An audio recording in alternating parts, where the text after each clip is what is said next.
baby gals! Welcome back to my channel. So today's video is going to be finally yung aking full face na review on the FOCALLURE makeup items. I actually filmed a first impressions on this brand pero hindi ko siya natapos kasi ewan ko ba, medyo may mood swings, no? Yung ating pagkababae is acting up. Alright baby gals, so lahat ng FOCALLURE makeup nabili ko sa Shopee and ilalagay ko dito yung pangalan ng Shopee seller na napagbilhan ko. So lahat nito is nabili ko sa kanya, hindi na ako tumingin sa ibang sellers. And kahit na sa ibang sellers, wala namang primer yung FOCALLURE. So, skip na tayo sa primer. And I went on directly dito sa FOCALLURE Skin Evolution Fluid Foundation. Meron siyang SPF 15. And this one, baby girls, I bought it for 136 pesos. Ang bongga. May foundation kasi sa 136 pesos.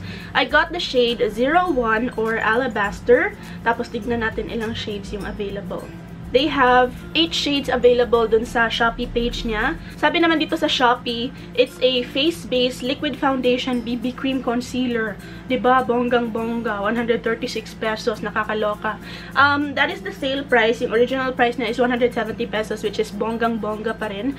I don't know how much product this has kasi wala namang nakasulat dito. Now, itong shade naman na 01, nung tinignan ko siya sa picture, I thought that it would match my skin pretty well kasi okay na okay siya sa picture. Pero when I got it, and nung sinwatch ko siya, it's very fair, as in very light on my skin. Nakakaloka. And yung packaging niya is plastic pala, so bongga naman yon. And when you open it up, it looks like that. And as you can see, nag-spill siya because I actually put it in my makeup bag. Pero, ayan, hindi siya travel-friendly kasi nagsispill siya, nakakaloka. Pero, it has a pump, so bongga yon, that's a plus. Now, for this foundation, I did try using a brush and a sponge with it. And you can clearly see na mas okay yung finish with a sponge. Kasi with a brush, nagli-leave siya ng streaks. I was really surprised kasi this foundation, it actually gave me like medium to full coverage. Hindi talaga yung full coverage na.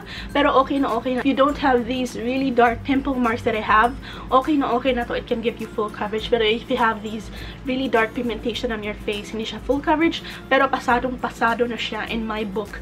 For the price, bongga na siya, baby girls. And then kahit na medyo medium to full coverage siya, magaan pa rin siya sa face, baby girls. Hindi siya sticky. It actually dried into almost a powder matte finish. Pero meron lang konting stickiness talaga sa kanya. So you still need to set it with a powder, especially here in the Philippines. Napakainit, diba? Now, itong foundation naman, when I put it on, okay na okay yung finish niya. Ang ganda. Pero after mga 5 or 6 hours, medyo nakaklaro na yung aking mga pores. At saka yung mga fine lines ko nakaklaro na. Parang mas na-focus yung mga pangit sa aking skin with this foundation after a few hours. And hindi din ganun kaganda yung oil control nito, as you can see naman. Pinakamatagal na nagamit ko siya is after 8 hours. And you can see na parang nag-lift na yung foundation. And natanggal na nga yung foundation dito sa aking ilong kasi ang aking ilong ang pinaka super oily talaga sa aking face. And hindi niya nakaya ang oil sa aking ilong. So, yun. So, siguro for this foundation, I would give it 3.5 kasi for the price, okay na talaga siya, baby girls.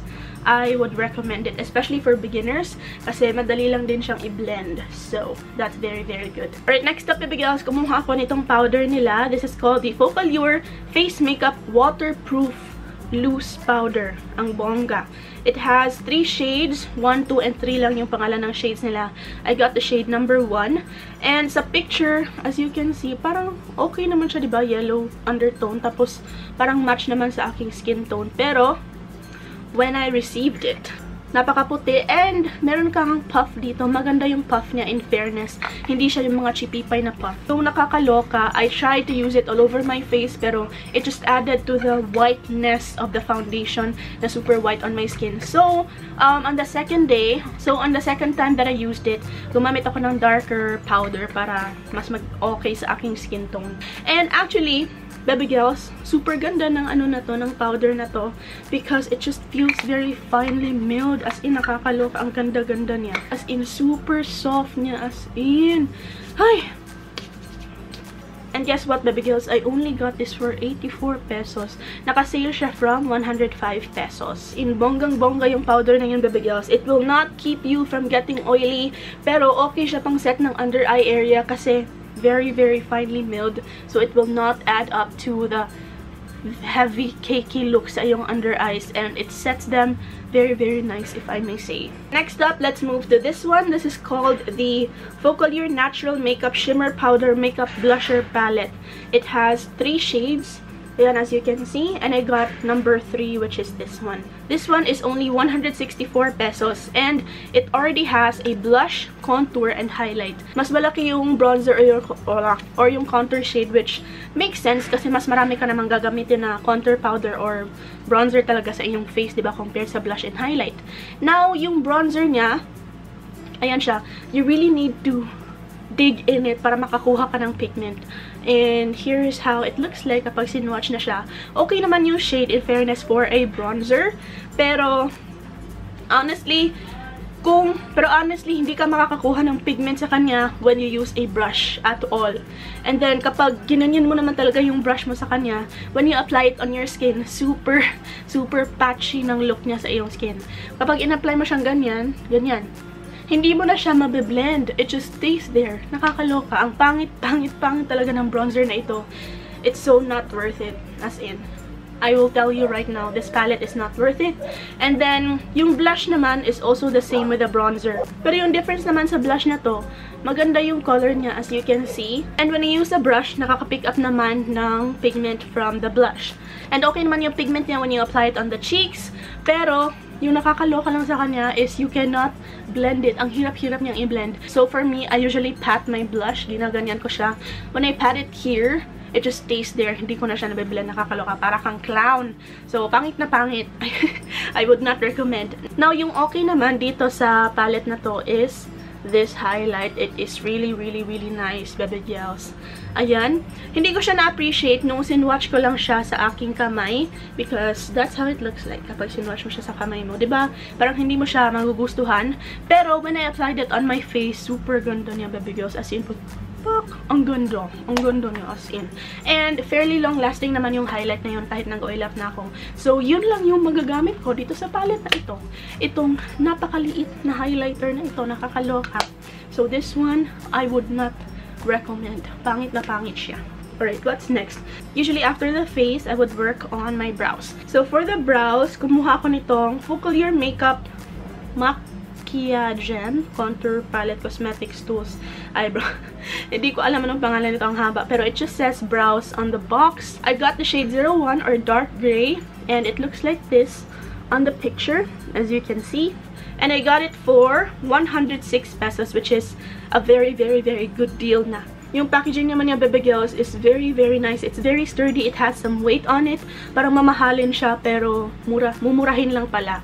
And then, you get a spoolie on one side, and on the other, you get your retractable pencil, which I cannot bring up anymore. Which, hindi na siya tumataas, baby girls, o nakakaloka. Anong problema? Nasira agad. Napakita ko sana sa inyo na yung pencil niya is super, super gray talaga. As in, gray yung kulay ng pencil niya, baby girls. Hindi siya yung brown gray. As in, gray. Straight up gray.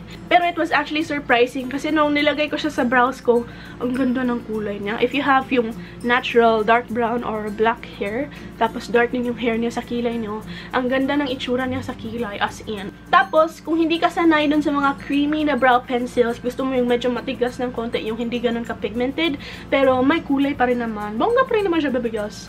I can compare it to my Colorette Brow Professional. Kasi ayoko yung mga malalambot, yung mga super creamy na brow pencils. Mas gusto ko yung medyo matigas ng konti. And that one is just perfect for me. Kaya lang, 2 beses or 3 beses ko lang siya nagamit. And ayaw na niyang tumaas. Nasira na siya. How do you fix this? I don't know. Pero, anyway, and yung spoolie niya rin is maganda. Hindi siya yung matigas na spoolie na masakit kapag ginanyan mo sa kilay mo. Maganda yung spoolie, in fairness. It actually lasted for such a long time on my brows na I did my makeup at 11 AM and then nakarating kami dito sa bahay 12 AM na. Super ganda pa rin. 13 hours on my kilay and maganda pa rin siya. Andyan pa rin siya. Bongga. Alright, next up, after the kilay, we have our eyeshadow palette. Now, actually, dito ako talagang na-excite talaga. And ito yung rason kung bakit nakapag-decide ako na bumili ng... I'm sorry, sinaisipon ako.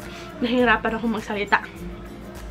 ito yung rason kung bakit nakapag-desisyon talaga ako na bumili ng full face FOCALLURE makeup. This is called the FOCALLURE 18 Colors Matte Diamond Glitter Eyeshadow Palette. I got it for only 280 pesos. Ang bongga! This one naman is in 01 Bright Luxe kasi may dalawa silang shades as you can see, pero not much of a difference. Alright, so itong eyeshadow palette na to, when I received it, bongga naman yung packaging niya. Meron siyang pakarton. And yung karton niya, hindi siya ganun kaganda yung packaging. Tapos may parang second box pa inside. Ang bongga niya. See, I was so impressed. And then, when you open it, it looks like this. Ito na talaga yung actual packaging niya. Ang ganda. Parang may pa-rose gold siyang ganyan. Then sa likod, pa ganyan. Karton lang siya, no? Pero, look at this. Magnetic siya, in fairness. Ang gaganda ng mga shades, in fairness, baby girls. Diba? Sinwash ko to on my hands. And sinwash ko, baby girls, lahat ng mga parang shimmery, glittery, foiled shades, mga ganon. So we have Dubai, Ruby, Gold Mine, which I love, Rose Gold, Salmon, which I love as well, Garnet, and Brown Gold. Lahat ng shades, super gaganda, baby girls, as in. I love these glittery foiled shades. Ang gaganda nila as in. It makes the palette super worth it. 10 matte shades, which I think has a good color combination naman. So we have Wine, Pink, Carbon, Copper Rose, Toffee, Terracotta, Indian Red, and Salmon. I think it has a good array of colors naman. Yung ibang shades dito like Bubble Jam, hindi siya ganun ka-pigmented, pero I think with this palette, for the price, okay na yung performance niya, and I've actually been using this for 3 days already. I did not use it with an eyeshadow primer, pero okay pa rin yung performance niya. Hindi siya nag-crease sa aking eyelid, and hindi din siya yung parang nagsismudge dito. Okay na okay yung performance niya, in fairness. Kaya lang, after a few hours, nawawalan na yung pagka-shiny or pagka-glittery ng eyeshadows na ito on top. So, yun lang naman, baby girls. When you apply it on your lids, you also need to work with it kasi hindi naman siya yung super pigmented like yung mga mamahalin na eyeshadows. So, you need to work with it. You need to build it up. Madali naman siyang i-blend, in fairness. And all in all, I think this palette is super worth it for the price. Super worth it. Highly recommend ko na you try it out. Bumili kayo. Especially if you're a beginner. Kung nagpa-practice ka pa lang mag-eyeshadow, okay na okay yan pang practice. Next up, baby girls, wala akong binili na liquid eyeliner. So, let's just move on to the mascara. So, this is called the FOCALLURE Balm Lashes Volumizing Mascara. And maganda yung packaging niya, in fairness. Parang mamahalin. It has some weight on it as well. Bongga yung packaging nila, di ba? This is how the brush looks like. It just looks like a generic mascara brush. It's not the kind of brush that looks like it would give you much volume, pero okay na rin naman. Nung nilagay ko siya sa lashes ko, it gave me length, not much volume. Pero hindi ko siya nagustuhan kasi nagsismudge siya after a few hours. Mga after 4 hours, nagsismudge na siya dito sa lower lash line mo. By the way, this one I got for 114 pesos. Ang pangalan niya naman dito sa Shopee is 3D Black Volume Curling Makeup Waterproof Thick Lengthening Mascara. So, yun na yun. And finally, I got a lipstick kit. It comes with 3 lipsticks. And dito naman, it's called the 3 pieces kit waterproof long-lasting velvet lipstick matte lipstick. Ang haba, nakakaloka. So, meron silang 4 kits or 4 combinations of colors na pagpipilian mo. Meron sila nitong red, yung nude, tapos itong pink, and that one, what's that? Parang combination ng pink and red. This kit retails for 177 pesos. Kinuha ko yung kit na letter B, which is full of nudes. Kaya lang, I lost one of the shades. Dalawa na lang yung nandito. This one is in the shade number 12 or chestnut. Ang ganda, in fairness. Gustong-gusto ko siya. I have the shade number 11 or nude desert. Nude desert. Nude desert pala. Ayan naman yung nude desert. Ito naman super light, super pale niya sa aking skin. So, I don't really like it. Mas gusto ko to. Chestnut. Itong lipstick na to, medyo mabaho siya, no? Meron siyang I don't know what scent it is. Parang gusto nilang gawing chocolate na scent. Pero, medyo, ewan ko ba, may mix siya ng plastic or basta mabaho siya. And you get this much product. So, medyo konti lang talaga. Pero for the price, 177 for 3 lipsticks. Okay na. Tapos, when you swatch it, like, ito, super creamy niya in fairness. Baby girls, super dali niyang iswatch. Super dali niyang i-glide sa lips. It's very, very creamy. Hindi siya matte at all. Pero super, super ganda niya as in. Like, I'm going to show you. Ilalagay ko siya sa lips ko, baby girls, ha. Ayan, oh, di ba? Super creamy.